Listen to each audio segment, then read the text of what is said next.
Hello everyone. I've been away from YouTube for a while and haven't been able to work on videos very much. So now that I'm finally back, I'm going to finish up some of the videos that I've started. And first up is going to be a review of the film Spriggan from 1998. This film is based on a manga by the same title, written by Hiroshi Takashige and illustrated by Ryoji Minagawa. The film was animated by Studio 4C and was directed by Hirotsugu Kawasaki, who didn't have too many directorial credits during his career, but had a career as a legendary animator, doing key animation for a number of legendary films and OVAs, including Ninja Scroll, Record of Lodoss War, the Ghost in the Shell movie, and probably most notably Akira. And speaking of Akira, Akira's director, Katsuhiro Otomo, was also involved in the creation of the Spriggan film, as he had a role as a supervisor overseeing the creation of the film.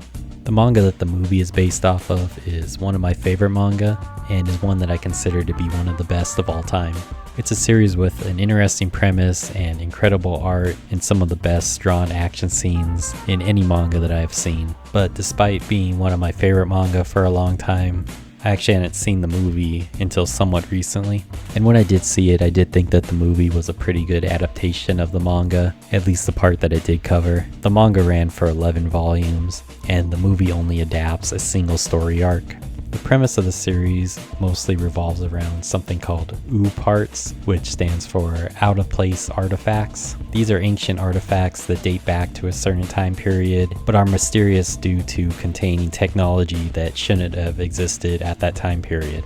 In the world of Spriggan, there are many of these artifacts found around the world, and these artifacts are remnants left from advanced ancient civilizations long ago in Earth's past, before the current civilizations that we know about existed. The main character, Yu Omanai, works for an organization called Arkham that is involved in tracking down and containing these mysterious artifacts, other groups or governments or terrorists from getting a hold of them and using them for evil purposes. Yu has a role in the organization as something called a Spriggan, which is a type of operative who possesses exceptional combat abilities and unique skills that aid them in tracking down these artifacts and finding off anyone or any groups that are trying to get a hold of these artifacts. For the most part, the manga is carried out in somewhat of episodic story arcs, with each one revolving around a certain one of these artifacts. The movie adapts an arc revolving around the discovery of Noah's Ark. In the manga, this is several storylines deep into the series, taking place starting at chapter 17. Arkham discovers the ancient Noah's Ark buried deep within the Ararat Mountains in Turkey. In this series, these artifacts are presented in a way that is kind of similar to how they are in Indiana Jones, where mythical artifacts exist hidden in the world and they all have unique powers. But the difference in Spriggan is that there's more of a sci-fi twist to it, where these artifacts have extremely advanced technologies that are far beyond what exists on Earth currently. In this film, the artifact is Noah's Ark from the Bible, except in this film, the Ark was created by an ancient civilization and houses technologies that can control the environment on Earth, as well as housing ancient organisms and creatures. The US government wants to get a hold of Noah's Ark in order to take control of its environment-changing technologies, and Yu is sent to Turkey in order to protect the team excavating the site and prevent the Ark from falling into the US's hands. The Americans send in a team to capture the Ark, led by a boy named Colonel McDougal, who had been experimented on and modified in order to give him extremely powerful psychic abilities. Yu Omanai has to fight against this group in order to keep them from getting a hold of Noah's Ark, along with another Spriggan named John Jacquemond, who helps him on this mission.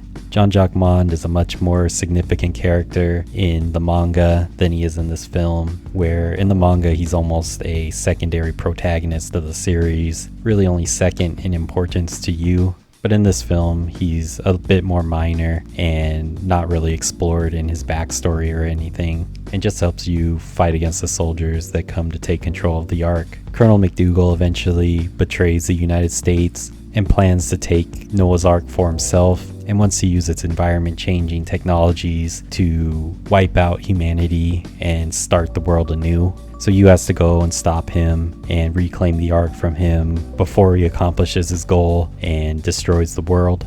As I said, the movie actually does a pretty good job of adapting the storyline, making really only a few changes in order to make the story flow better into a single film's length. I think some of the changes were made in order to make the story make more sense, with us not really having any other backstory from the previous parts of the manga, and ensuring that the story makes sense to a viewer that doesn't know anything else about the series.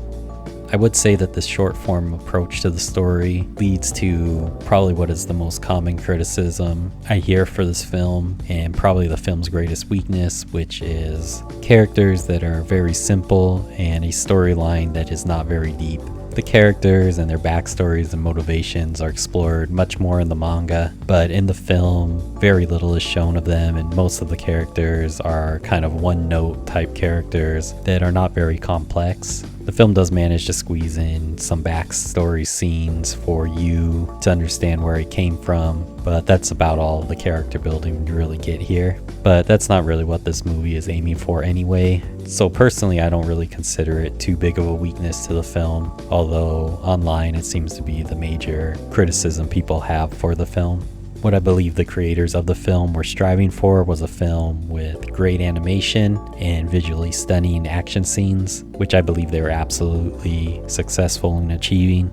The animation is incredible, very detailed, and extremely fluid. The film makes use of both hand-drawn and CG effects to pretty stunning results. According to Studio 4K, in order to make the animation as detailed as possible, they ended up using over 85,000 animation cells, which was more than 1.5 times what was expected at the beginning of the film's production. They also make use of some CG, which actually looks very good, especially for the time period, and actually blends pretty well with the other animation style, something that was pretty rare back in 1998 and would continue to be rare for even years after that. It's a film that stands among the all-time great feats of animation. The standout scenes of the film to me are the fight scene when Yu first arrives into Turkey and is attacked by enemy soldiers who are posing as civilians, and he fights them throughout the city. It's an extremely fast-paced and exciting fight scene that holds up with any all-time great action movie scene.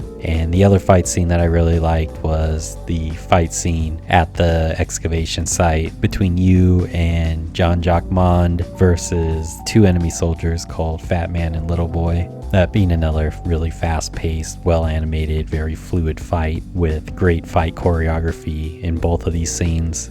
The story of the film may not be an all-time great, but it's still pretty satisfying when it comes to a satisfying conclusion. And the film is not that long, only an hour and a half, so it doesn't overstay its welcome or anything. So I think it's a very entertaining film, and if you like this film, I would definitely recommend checking out the manga, because every story arc of the manga is somewhat similar to the story arc shown in the film, and some of the stories are even better, and you definitely get more detail on the characters and their past and their motivations. The manga is available now in omnibus format from 7 Seas, which is a really great collection that I own personally and would recommend buying, and I'm sure it's available several places online also.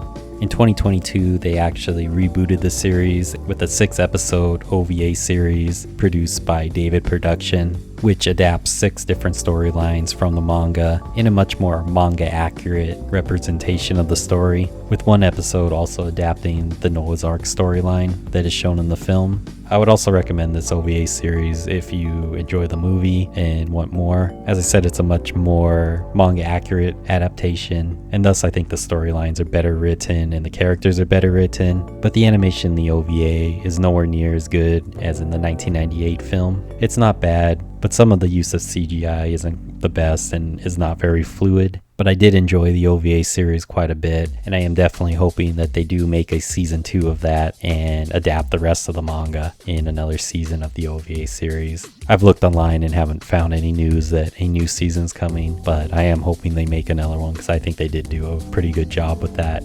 There was also a Spriggan video game released in 1999, developed by none other than From Software of Dark Souls fame. It's a game that I really wanted to play before making this video, so I could talk about it in the video also. But I wasn't able to get a hold of a copy quickly, and I didn't want to delay this video coming out any longer, so I had to skip that part of the video. I will probably check that out in the future, and if it's really interesting, I'll talk about it. I have been planning doing a series talking about video games that were based on anime, so potentially that game may be something I talk about in a future video. And that's going to do it for this video and this review. Hopefully I'll have more time to work on videos and be able to get more videos uploaded in the near future. And if you watch this far, thank you so much for watching, and I'll see you in the next video.